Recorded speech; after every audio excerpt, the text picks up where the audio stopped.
Welcome in, everybody. I'm meteorologist Ben Dery alongside meteorologist Jamie Kagol. And yes, we are in the middle of a weather impact alert and what has been a very busy start to the month of July with numerous showers and thunderstorm chances. We've seen some severe weather, but today, Jamie, it's just about the scattered non-severe thunderstorms for the most part. Yeah, kind of annoying rain, beneficial rain, but kind of annoying to start things out for today.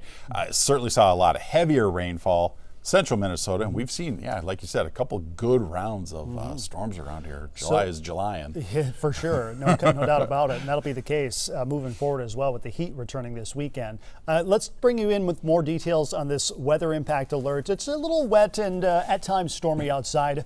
Our weather impact alert runs until 4 p.m. today. The main threat is just scattered rain showers. Again, the threat for severe weather, at least from the Twin Cities northward, is fairly low. We might see some locally strong thunderstorms, maybe some severe weather across the I-90 corridor in southeastern Minnesota late this afternoon into the evening, but all that activity is pushing away from us. But while we have these showers, you just got to drive a little carefully and just be more mindful that the roads are going to be a little wet out there. Yeah, wet roads, some puddles, have the umbrella with you. We were out doing weather this morning. If you had the umbrella, you'd be fine, or a rain jacket. Wasn't any torrential downpours, but some areas definitely seen some of these incredible rainfall totals, especially as you get up towards Onami there, the south end of Lake Mille Lacs, Fort Ripley between Little Falls and Brainerd, Grantsburg over an inch and a half. Yeah, and that Onamia system, parts of Mille Lacs County on the southwestern shores of the actual lake of Lake Mille Lacs was under a brief flash flood warning late last night, early this morning because of that heavy rain, close to 3 inches of rain in a short amount of time. That was allowed to expire as the heaviest rain moved out of the area that got hit with all the rainfall last night. And that's why we had these flooding headlines, is because we had these training thunderstorms, and the potential was there for any additional rain on top of what already fell was going to lead to significant flooding. Thankfully, that did not happen. And we know sometimes these thunderstorms, they tend to have a mind of their own, where we see these storms kind of fire up over the same areas. We just track these slow-moving frontal boundaries, and they can drop a ton of rain in a short amount of time. And you can see where that boundary set up last night.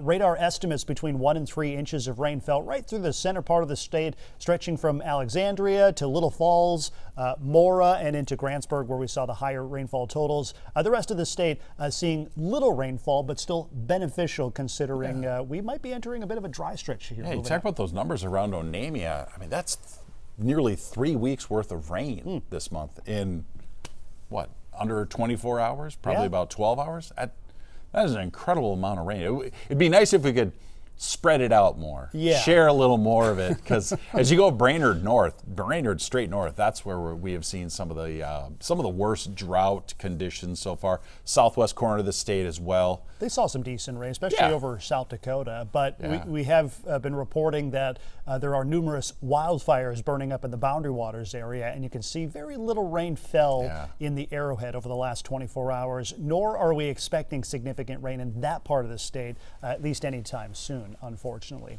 Here's a live look at radar. You can see we have these waves of showers and weak garden variety thunderstorms moving through. Doesn't look like we'll see anything heavy in the short term. Let's turn on microcast here, and we'll show you that the chance for rain will linger through lunchtime today. Should be light to moderate showers with maybe a stray rumble or two of thunder. That's really going to be about it. Now, later this afternoon into the evening hours, watch southeast Minnesota. Could see some regenerating storms from Rochester eastward towards the La Crosse area. These are not forecast to be those training thunderstorms, the flooding type of rains, but the potential is there for a little bit of severe weather. But the general trend will be for us to see drier conditions as we head into the evening hours and overnight, and then drier days are in the forecast. Here's that severe weather threat today. The areas in yellow have a slight risk for severe weather. It stretches from Albert Lee to Rochester to La Crosse and deeper into Wisconsin. So that's where we could see some hailers, a non-zero chance at a quick spin-up tornado.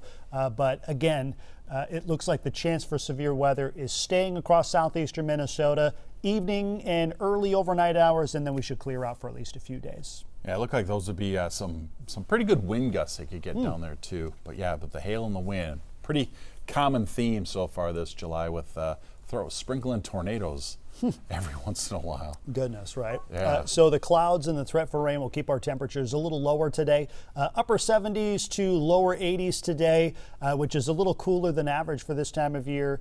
And it's still going to stay relatively muggy outside as well. You step outside this morning and, I mean, we had temperatures in the mid 70s and the dew point was in the lower 70s. It just felt damp. Yeah. Just damp outside today. Thankfully, it doesn't look like we'll stay super humid for very long. Here's that 7-day forecast. That weather impact alert expires later this afternoon as we start to dry out. And then we see that humidity drop for at least a couple of days, Thursday into Friday. And then it bumps right back up again as we head into the weekend. And look what's waiting in the wings. The 90-degree heat and July humidity is back. And those overnight lows, and those overnight lows are up in the 70s there. That's just telling you, hot and steamy will be probably an understatement the early part of next week. I guess I took a look at some of the longer term trends with the temps and the dew points, at least the blend model. Favored dew points maybe getting below that 60-degree mark. What? As we got to about the 17th or 18th of the month. So we might see that that half and half trend with our months. I mean, winter, spring, summer, so far it's been like a week or two of hot weather, a week or two of cool weather. I don't know. Could July turn the corner? Could we maybe feel that humidity drop off? I kind of like that. I mean, we've seen this in the past where we have these long-standing stretches of where it's like a month or so of heat and no rain. Then all of a sudden we flip a switch and it's a month of nonstop rain and we deal with flooding. It's either or. But so far this season it's been kind of nice. It's been a little this, a little of that. We're not going to get, be totally free from the heat any July. So this is pretty typical, but one thing that's a little different with this upcoming heat wave, if we can call it even a heat wave, is remember this previous one when we had that heat dome, right? Yeah. The heat dome was like centered over Appalachia, and kind of the eastern half of the state. That was where we got a lot of southwest feed on that one. Southwest flow. We were kind of on the edge of that heat dome, so that gave us numerous storm chances. So it has been a busy start to the month. This next one, it looks like that heat dome kind of redevelops, but now it's kind of centered closer to us, maybe a little bit further west of us, which is going to give us the heat, but it's also going to shut us off from the rain for a while. Yeah, we'll get more of that northwest flow. It did look like, that heat dome would kind of jostle a little to the east just enough that we were going to get just a taste of it. Every once in a while, just get a little push and maybe pop those numbers into the 90s, maybe take them down a little bit, pop them back up. That was, and it showed up in the long range forecast probably a better part of a week ago. So it was encouraging. Yeah, the northwest flow, maybe hot, but maybe not nearly as oppressive, and certainly not as much of the rainfall there. So a little change coming our way, definitely. And something that could throw the proverbial wrench in the temperature forecast is if we have any wildfire smoke. Now, to be honest, I have not looked as of late what's happening in Canada, specifically kind of the Yukon territories and Alberta and those places that typically see those big-time wildfires, because we haven't seen air coming from that direction in a while, right? It's been several weeks since we've had a northwesterly flow pattern. Once we do get into the weekend and especially beyond, we'll see some of that air pull into our space that originated in the Canadian prairies and up in the Canadian Rockies. That might be a headline as well, could be the return of some wildfire smoke. Yeah. I mean, they did have that trough out there. They had the cool weather. And I think recently it was probably 3 or 4 wildfires in Colorado. I saw 1 or 2 in Arizona. And our southwest winds, we had a couple of days. It was a little hazy, right? Yeah, it was like late last week. We were talking about a little haziness you could see out there. So we might have still some of those fires going on in the Four Corners region. But it'll be interesting to see if anything develops with this ridge now to the west and things heating up in Canada and just seeing what goes on there. So if you missed it, it is official. On Monday evening, a tornado did indeed touch down. There were National Weather Service survey crews from the Grand Forks office that moved to the Detroit Lakes area, and they confirmed it was an EF2 tornado that passed just north of Detroit Lakes, passed right over, I believe it's Floyd Lake, with winds maxing out at 115 miles per hour. It started doing its damage just after 8 o'clock Monday evening on the 6th, and the path length was just under 7 miles. But it was at one point a half a mile wide, and we've seen the video, we've seen the damage that this thing caused up there, and it was pretty significant. Not only just trees, but I mean significant structural damage as well. Yeah, 115 mile per hour winds. I mean, I think the pictures of the damage really tell the story, but at 115 miles an hour, it looks, I think, more devastating than what I would expect at 115. And it was what, three injuries, I think it was? Yeah, at least 2, and at least one of those injuries was during the cleanup after the tornado went through, which is pretty wild. I mean, you see the damage, and you're like, oh yeah, there's got to be injuries, but not nearly as many as there could have been, which is some good news there. And yeah, it was a path of destruction that missed downtown Detroit Lakes, but a lot of people are still cleaning up from the mess in and around the Floyd Lake area. So be mindful that no additional severe weather is in the forecast up there. And again, you look at radar and things are a little wet at times, but it looks like just general rain showers, a garden variety thunderstorm. That's really going to be about the case today. Our flooding risk has been diminished as well. Thankfully, that frontal system that was kind of parked over the center part of the state is starting to show some movement to it. These are transient systems now. They're not just forming over the same areas. So the threat for flooding is low. And look at that temperature difference, Jamie. We've got 70s on the warm side of the boundary and 60s up north. Yeah, and with those passing showers, we get a little rain, cooled air. Might bring those temps down just a little bit. But that's right. Yeah, just this front is supposed to sag a little further south with those northwest winds. That'll set up southeast Minnesota later on today to get that daytime heating going.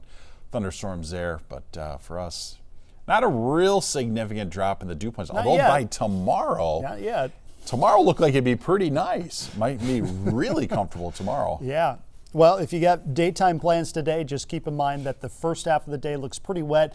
On again, off again rain showers. And once we get into the later half of the afternoon and early evening, you can see southeast Minnesota could see some thunderstorms bubble up. That could be borderline severe. Rochester to La Crosse, southeastern corner of the state, is under a slight risk for severe weather today. But our weather impact alert expires at 4 p.m. today because we're thinking that's when the showers are basically going to be fizzling. And you can see as we head into Thursday, maybe some residual cloud cover early, but then we should dry out as we head into the afternoon. And you take a look at this graphic. This is from the Climate Prediction Center. What sticks out to you, Jamie? Well, there's two things that caught my attention. First of all, the big bullseye that we have over the upper Midwest here is pretty confident that we are going to have a dry trend to our weather pattern. And again, I think even the 8 to 14 day looked quite similar to it.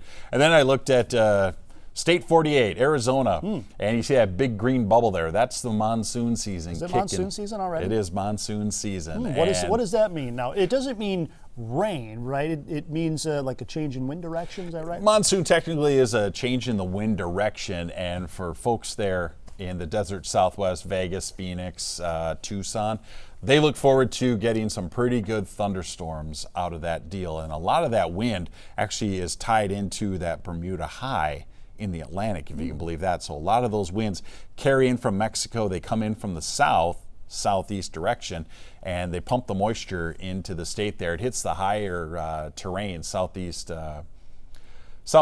Arizona. The Tucson area is southeast of Tucson is actually pretty high in elevation down there. Is that a nice time to be down in Arizona? You would think rain. Oh, hey, that's good, right? Because it's the desert, but not necessarily. It's hot and muggy. There they will get afternoon temperatures in the 90s. It's not a dry heat? No, it's not a dry heat this time of year. Although what's interesting is you'll have a very dry day, and then the next day you might get the right winds, and all of a sudden you get some thunderstorms that hit the lower elevation. So when you look to the east side and the north side of Arizona, it's high elevation.